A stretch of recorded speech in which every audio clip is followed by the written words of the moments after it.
आज हम class 10th में दिए गए पहले कंस्ट्रक्शन को सीखेंगे। इसमें हमें एक दिए गए लाइन सेगमेंट को दिए गए रेशियो में डिवाइड करना है। इस काम के लिए हमारे पास एक line segment A B 10 centimetre का दिया हुआ होगा और उसे हमें 3:2 में बांटते हैं। सबसे पहला काम कि हम इस 3:2 को इसके करस्पॉन्डिंग फ्रैक्शन में कन्वर्ट कर लेते हैं।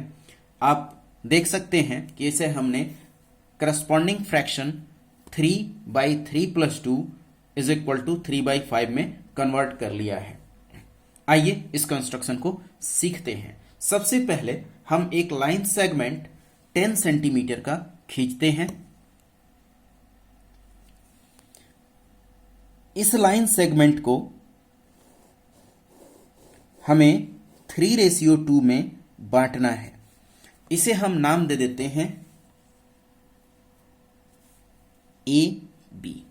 ये लाइन सेगमेंट हमें मिल गया ए बी 10 सेंटीमीटर का और इसे हम 3:2 में बांटेंगे। इस काम के लिए हम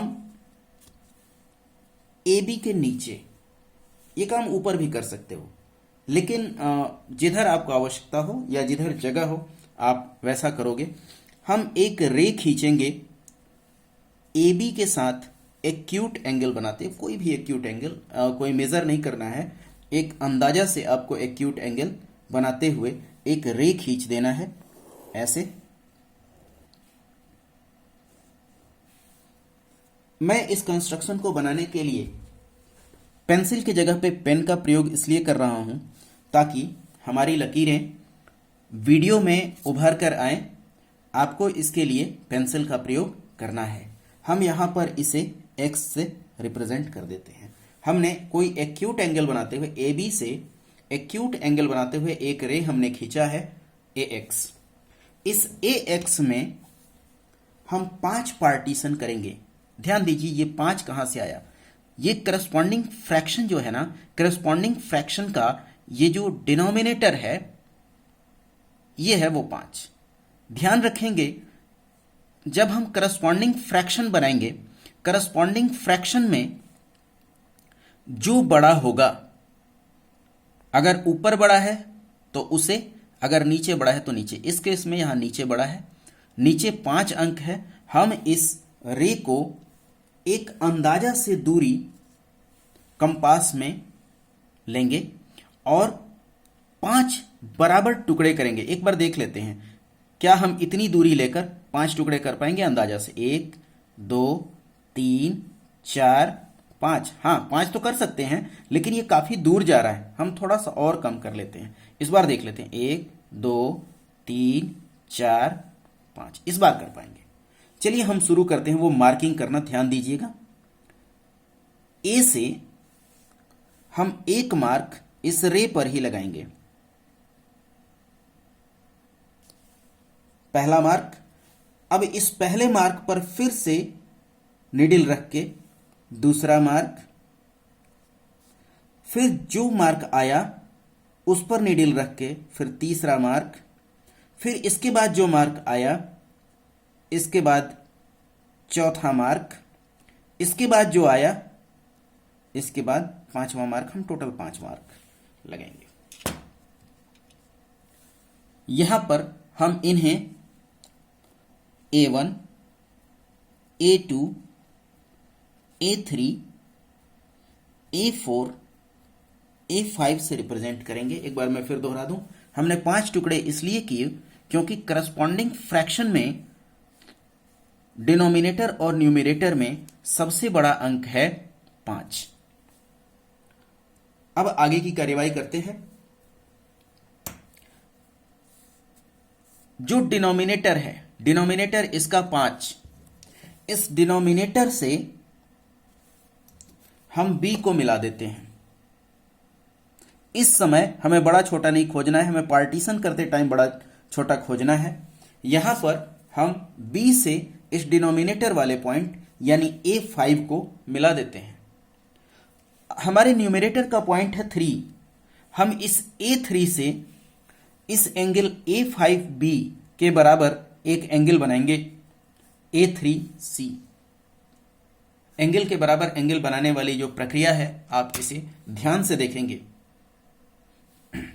हम कंपास में एक दूरी लेंगे जो कि ये A4 A5 की जो दूरी है इससे छोटी दूरी होगी। वो छोटी दूरी इसलिए लेते हैं क्योंकि ये एक दूसरे को इंटरप्ट ना करें, और हम A5 पर निडिल रखकर इन दोनों हैंड्स को काटते हुए एक आर्क बनाएंगे। ध्यान दीजिए, इस हैंड को भी और इस हैंड को भी, इन दोनों हैंड्स को काटते हुए एक आर्क बनाएंगे। इस आर्क के साथ जितना रेडियस हमने यहां पर लेकर बनाया था, सेम रेडियस लेते हुए यहां से भी हम एक आर्क खींच देंगे। अंदाजा से जितना बड़ा आर्क ये उतना बड़ा आर्क ये। मैं फिर से दोहरा दूं, A4 A5 के बीच की जो दूरी है उससे छोटी दूरी लेकर हमने एक आर्क बनाया, और A3 से भी वही आर्क बनाया। ये A3 हमने इसलिए प्रयोग किया क्योंकि न्यूमरेटर पर A3 है। एंड से मिलाने वाला काम डिनोमिनेटर के साथ करेंगे और एंगल के बराबर एंगल बनाने वाला काम न्यूमरेटर से करेंगे। अब ये जो आर्क के दोनों पॉइंट्स जो एक दूसरे को जो काटे हुए हैं दोनों हैंड्स पर, इस एंगल के दोनों हैंड्स पर, हम उनके बीच की दूरी को मेजर कर लेते हैं। ये देख लीजिए, हमने इस कंपास में इस दूरी को मेजर किया। ध्यान से देखना और इसी तरह से बनाना। इस दूरी को मेजर किया और इस आर्क में इसी हैंड पर जिस पॉइंट पर इन्होंने काटा है उसी पॉइंट से लेके हम यहां पर एक आर्क एक आर्क काट देते हैं जो कि पहले वाले आर्क को काटता हो। आप देख सकते हैं ये जो पॉइंट हमें मिला है इस पॉइंट को A3 से मिला देते हैं। यही एक प्रक्रिया है। इस प्रक्रिया के माध्यम से हम एंगल के बराबर एंगल बनाते हैं। और ध्यान देना, ये वाली जो लकीर है इस वाली लकीर के बिल्कुल पैरेलल आएगी। ये दोनों लकीरें एक दूसरे के बिल्कुल पैरेलल आई। उसका कारण ये था कि हमने करस्पॉन्डिंग एंगल्स को बराबर बना लिया। इस पूरे चैप्टर में ये एंगल के बराबर एंगल बनाने वाली प्रक्रिया बार बार दोहराई जाएगी। इसे ढंग से सीखना जरूरी है। तो इस तरह से हमने A3 को इस कट से मिलाते हुए हमने ऊपर की तरफ बढ़ाया, और इसके बाद हमें इस AB पर एक पॉइंट C मिल गया। ध्यान दीजिए, यही वो C पॉइंट है जो AC बाई AB 3/5 है, या यूं कहें तो AC रेशियो CB 3:2 है। AC रेशियो CB ये है 3:2, और या इसको ऐसे भी लिख सकते हैं,